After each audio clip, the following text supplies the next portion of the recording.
आइए अब हम शुरू करते हैं। नेक्स्ट परिभाषा जो आपको बताए थे, भाज्य हमने भाज्य तक पढ़ा दिया है। अब है इसमें अभाज्य संख्या, जिसको इंग्लिश में हम लोग प्राइम नंबर कहते हैं। इसके पहले वाले वीडियो में हमने भाज्य संख्या को प्राइम नंबर लिखा था। जो प्राइम नंबर नहीं होगा उसके कॉम्पोजिटिव होता है, ठीक है ना। चलिए हम लोग इसको देखते हैं। अभाज्य संख्या क्या होता है कि वैसी संख्या जो एक और स्वयं के अलावा किसी अन्य संख्या से नहीं कटता है, उसे अभाज्य संख्या कहते हैं। तो यानी हमारे कहने का मतलब हो गया कि वैसी संख्या हमारे पास होनी चाहिए जब उसमें हम भाग दें और एक और स्वयं के अलावा किसी अन्य संख्या से नहीं कटे, तो समझिए कि वह क्या है, अभाज्य है, ठीक है। अब हम देख सकते हैं कि कैसे अभाज्य है।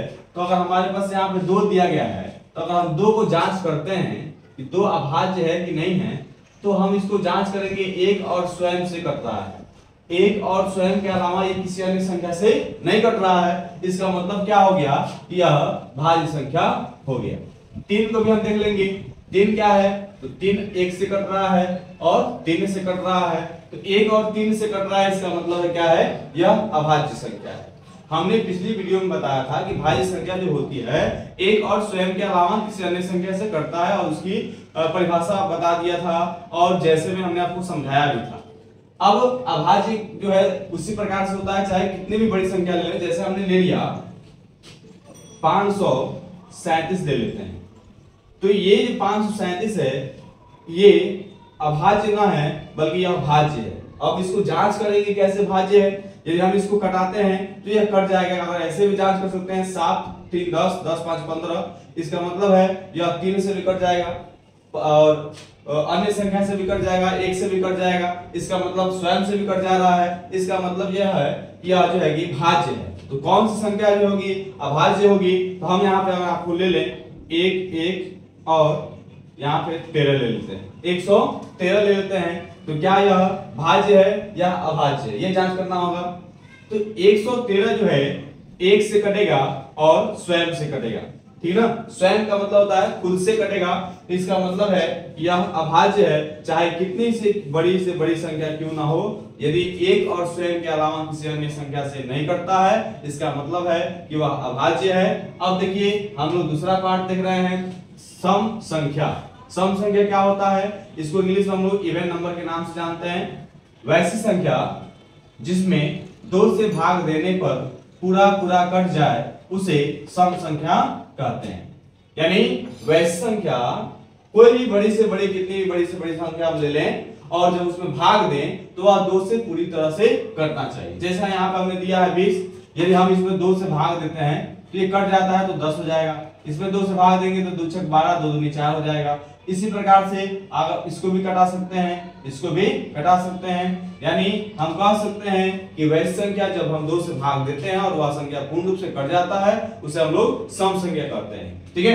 लेकिन अगर हम सम संख्या को पढ़ रहे हैं ना, तो हम आपको बताएंगे कि विभाज्यता का जो नियम होता है, इसके अंतर्गत हम जल्दी से किसी संख्या को काटना हो, किसी संख्या में भाग देना हो, तो जल्दी से जल्दी हम कैसे कर लेंगे। तो हम इसके लिए आप हमारे चैनल पर जुड़े हुए हैं तो चैनल को सब्सक्राइब करके रखें, और जब भी आपके पास वीडियो जाएगा एक नई जानकारी के साथ जाएगा, और आगे मैं जो भी बता रहा हूं वो अगली वीडियो में आपको मिलता रहेगा, ठीक है।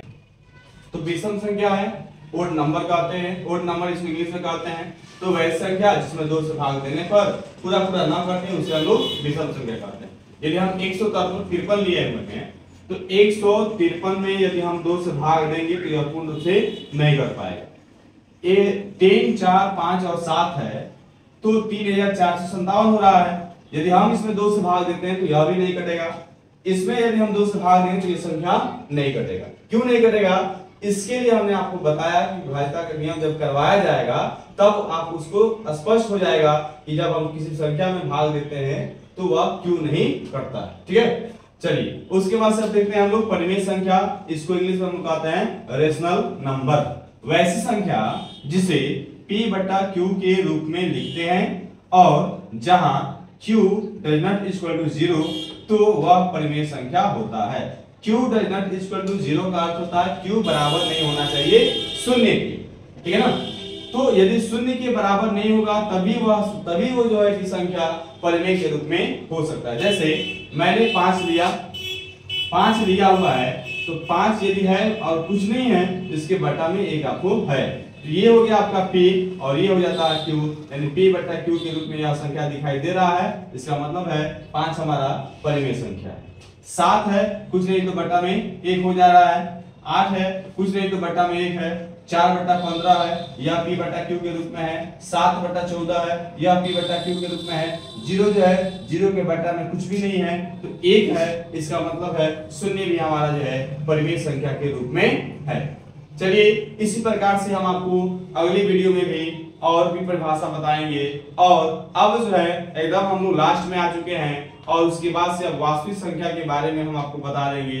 अब मिल गए हम लोग परिमेय के बाद अपरिमेय में मिल जाएंगे और उसके बाद से वास्तविक संख्या के बारे में बता देंगे और वास्तविक संख्या के बारे में बता देंगे और इसमें एक और चीज छूट रहा है सहअभाज्य संख्या, उसके बारे में भी हम आपको जो है कि अगली वीडियो में कंफर्म कर देंगे। उसके बाद से यूक्लिड विभाजन प्रमेय का आपको बताया जाएगा और यूक्लिड विभाजन प्रमेय का एल्गोरिथम के अनुसार से जो है कि हम लोग 1.1, 1.2, 1.3, 1.4 ये जो है इसमें HCF, LCM और भी और सूत्र मिल जाता है जिसके माध्यम से हम अध्ययन करेंगे और खूब बढ़िया से प्रश्नावली को हल कर लेंगे।